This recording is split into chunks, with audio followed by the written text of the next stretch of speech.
Now let us study about the magnetic effects of electric current. Activity 1. Take the inside tray of an used up matchbox, place a small magnetic needle inside the tray. So here what they have done, they have taken a matchbox and inside it you can see here they have placed a magnetic needle. Now take a long connecting wire and wind it around the tray. So a long connecting wire, they have wound it around the tray in many circles. Complete the electric circuit by connecting in it this wire, electric cell, plug key and a bulb. So here you notice they have attached two electric cells. This is the symbol for a key and here is the bulb attached. So we know when the current is flowing in it. Mark the position of the magnetic needle. So here if we can see the magnetic needle is in this direction. Take a bar magnet near to the magnetic needle. So you take a bar magnet near this needle and you observe. Keep looking at the needle and close the plug key. You have to make sure that the plug key is closed. Here since we see there's a dot in between, it means that it is closed. So because it is closed, the circuit is now complete. The bulb will light up and you will realize that the current has started flowing. So as soon as this bulb lights up, you know that the current is flowing now in this circuit. Does the magnetic needle change its position? So you have to also observe that when you take this bar magnet near this matchbox, you have to notice if this magnetic needle which we placed inside the matchbox flickers and moves and to a different position. Now open the plug key. Does the magnetic needle come back to the original position? What will you conclude from this experiment? You know that a magnetic needle is indeed a magnet. So this magnetic needle is a very small magnet. You have seen that the magnetic needle changes its direction when a bar magnet is taken near the magnetic needle. So when another magnet is brought near one of the magnets, you will observe either attraction or retraction taking place. So the magnetic needle will definitely move. Also, you have observed that the magnetic needle changes its direction when a current starts flowing in the circuit. So as soon as a current is flowing in the circuit, when we close the key, you will also notice that time also again that the magnetic needle is moving.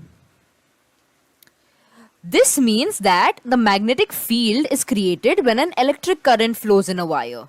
So even when this bar magnet is not there, as soon as you close this circuit and an electric current is passing through it, you will notice again that this magnetic needle is moving.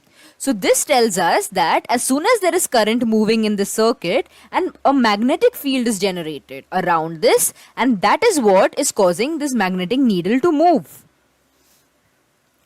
Hans Christian Ørsted made this observation first. So he was a scientist who first made this experiment and he was the one to find out that when an electric field is present, a magnetic field also is generated. Briefly, we can say that when an electric current passes through a wire, a magnetic field is produced around that wire. Activity 2. Take a meter long flexible copper wire. So we take a copper wire which is 1 meter long, having resistive coating. So what is this resistive coating? Around this copper wire, there is usually a layer of plastic around it, so that when the electric current is flowing through the copper wire, if we touch it, we do not get a shock. That is, we will not experience the electric current because of this resistive coating. And wind it tightly on a long iron screw. So this is the iron screw shown here, and around it we have to wrap this copper wire several times. Connect the two ends of the wire in a circuit as shown in the figure. So we have to complete this circuit, and in order to complete the circuit, we have to add a key and also this cell, and we have to close the circuit. Also connect an electrical cell and a plug key as shown. Keep 2 to 4 iron pins or small nails near the screw.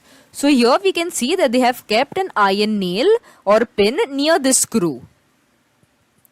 Now start the current in the circuit by plugging the key. So as soon as you close this key, the current will start flowing in the circuit because now the circuit has been closed.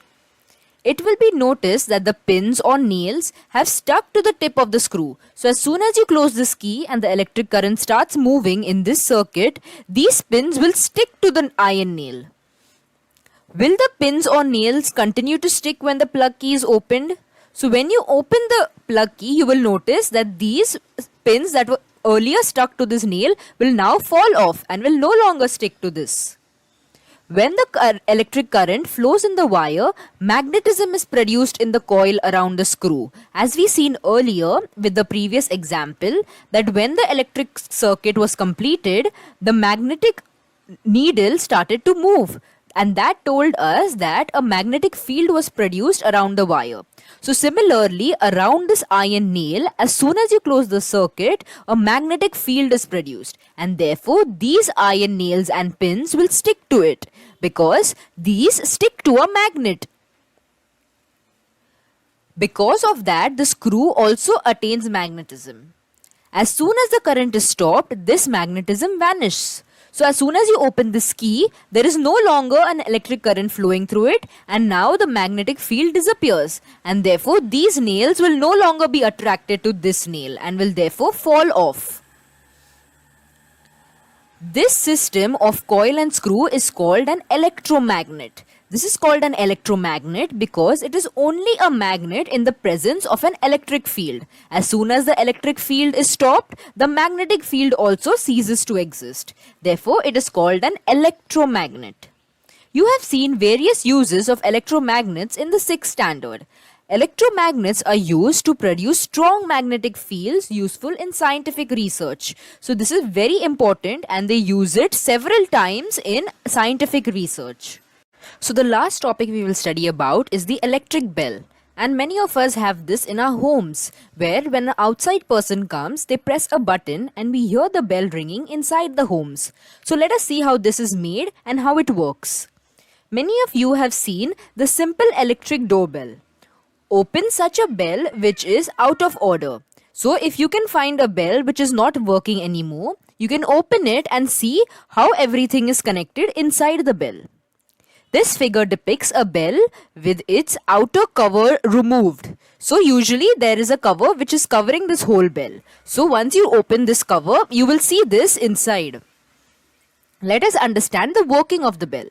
So a copper wire is wound around an iron piece. We can see that over here.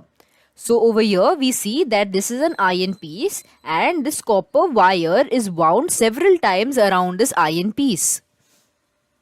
This coil acts as an electromagnet. So if you see earlier, when you connect the circuit, this electromagnet is produced because the electric field generated also creates a magnetic field around this wire.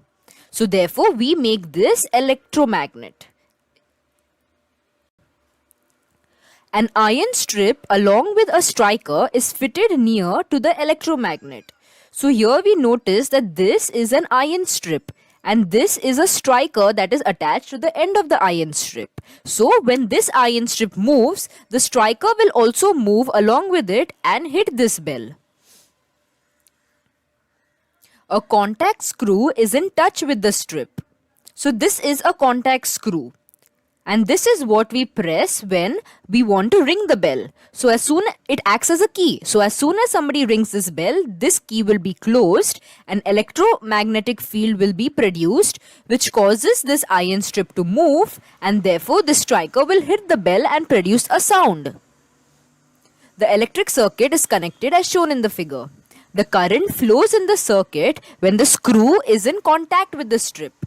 So when the screw is in contact with the strip, the circuit is completed, and hence the coil becomes a magnet and attracts the iron strip towards it. So now this electromagnet gets its magnetic property and gets activated, or it becomes magnetic. Therefore this iron strip is attracted towards it, and therefore it will move in the direction of the bell. Therefore the striker hits the gong or the bell and the sound is created. So when this iron strip is attracted to the electromagnet, the striker will also move along with it and therefore will hit the bell and the sound is produced. However, at the same time, the contact screw loses the contact with the strip and the current in the circuit stops now. So as soon as you click this contact screw once, it now detaches itself, and therefore the key is now been broken, and therefore the circuit is now incomplete. Therefore now the electromagnet is not a magnet anymore, and the iron strip loses its attraction towards the magnetic strip, and therefore it will recoil back to its original position. In this situation, the electromagnet loses its magnetism and the iron strip moves back and comes in contact with the contact screw. The electric current is then immediately restored, and again the striker hits a gong by the above process. So again, when you hit this contact screw, the circuit is now complete again, and the electromagnet is therefore again activated, and this process repeats itself. This action repeats itself and the bell rings. And this is how a bell works. And now anytime somebody rings your doorbell, you should remember this process, that it only occurs because of the presence of an electromagnet inside the bell.